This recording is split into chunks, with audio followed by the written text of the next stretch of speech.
Hey, Pete, thanks for joining us today. Just a quick question. What's the single most important factor to a successful hunt, in your opinion? In our area, decoys and location. Decoys and location. Well, there you go. Well, welcome everybody. The second, this, Go ahead. Go ahead. The second most important thing in our location is don't bring a duck call. There you go. You'd be surprised. Sometimes being quiet is better and not intimidating the ducks as they're trying to fly in. Yeah, we have a different situation here than they do inland in the flooded timber in the fields and stuff like that. Okay. Well, yeah, I definitely I want to hear more about that. Welcome everybody. Eric Wilkes here with Duck Hunting Fanatics, and on the line with me I have Captain Pete from DuckGuide.com, and he is located out in Virginia near the Maryland line. Pete, I want to take a second and thank you for joining us today.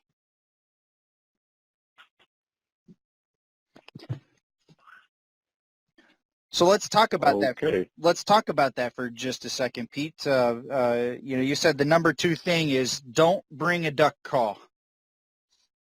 Duck calls don't work here. People take that as a challenge, and they're welcome to bring them, but they don't work here. The duck calls work great for mallards.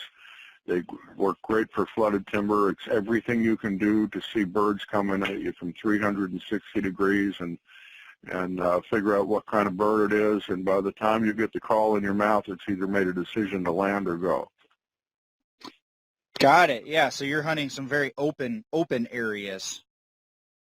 We hunt all saltwater.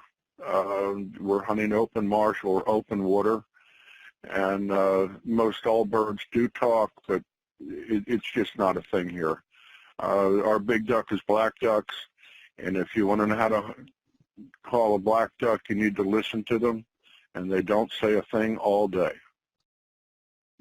Gotcha. So, great advice. Locations and decoys do it.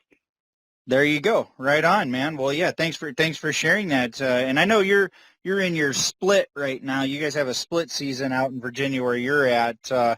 What'd you see from a migration standpoint the first part of the season?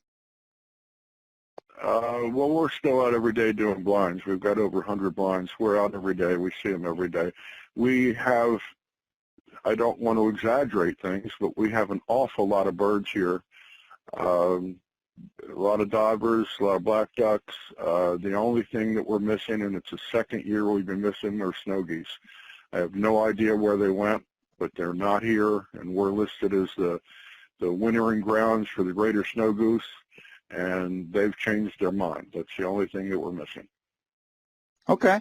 With that in mind, I mean, what would be your top tip for all the weekend warriors fighting for a spot in those public areas like that?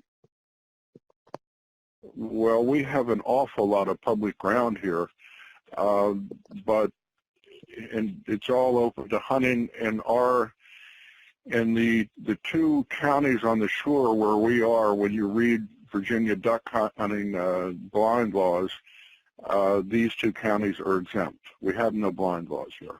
So if you get on open, public ground, you're good to go. There's a 3-foot to 4-foot rise and fall of tide. We get some real serious weather. There's a lot of things to look out for. It's not like hunting in a pond. Right.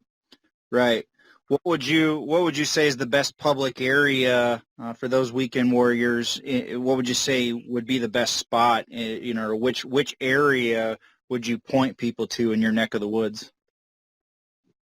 Well, when you're hunting the saltwater along the coast here, you're pretty much going to need a boat, or you're going to need an awful good dog. Legally, you must have a means to recover your bird. If you Google some of the sites, there are some state and national wildlife management areas close to us. There's Saxis, S-A-X-I-S. Good diver, sea duck hunting, not so much on puddle ducks. If you go over on the Atlantic side,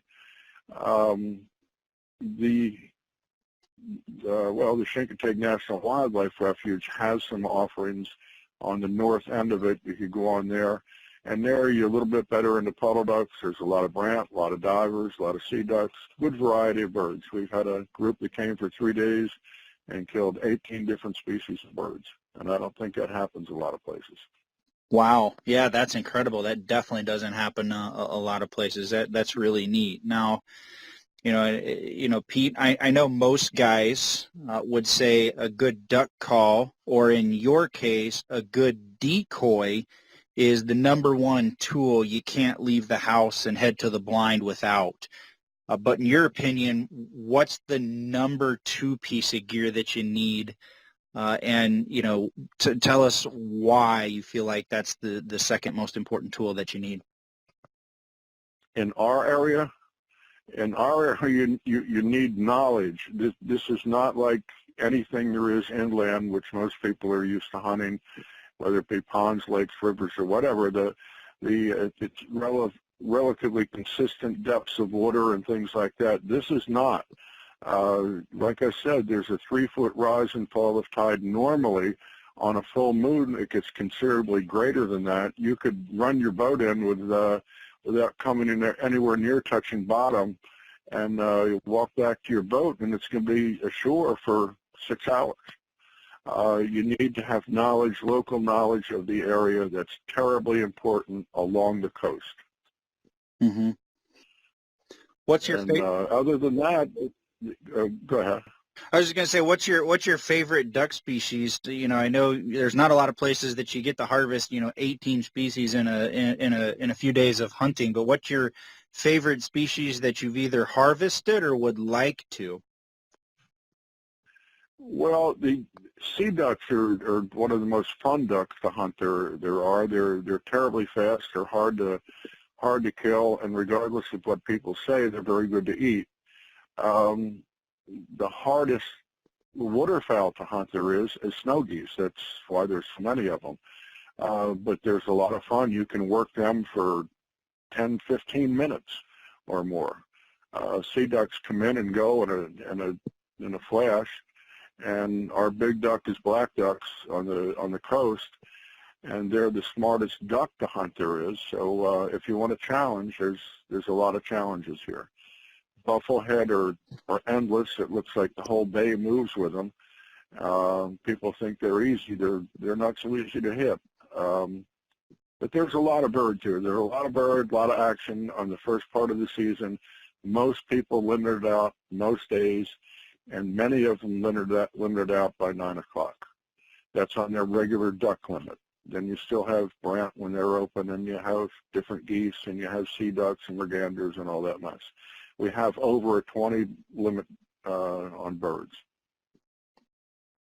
That's awesome, and so for those of you that are listening, if you want to book a hunt out on the East Coast and do something a little bit different than what you're probably used to, definitely give Captain Pete a call or go out and visit him on the web. Captain Pete, tell everybody how they get a hold of you. Pete at duckguide.com, or just go on duckguide.com. It gives you my phone number, and as we discussed, I'm kind of hard to get a hold of by phone. I'm either on the water or sleeping. But duckguide.com, if you go on there, it'll give you a bunch of information and tell you what we do and how we do it. There you go. You have it right there from Captain Pete out in Virginia. Thanks for joining us today on another episode of Knee Deep in the Duck Blind. We certainly do appreciate you listening in. And again, go out and visit duckguide.com and get out to Virginia and visit Captain Pete. So thanks so much for joining us. We'll catch you on the next episode. Okay.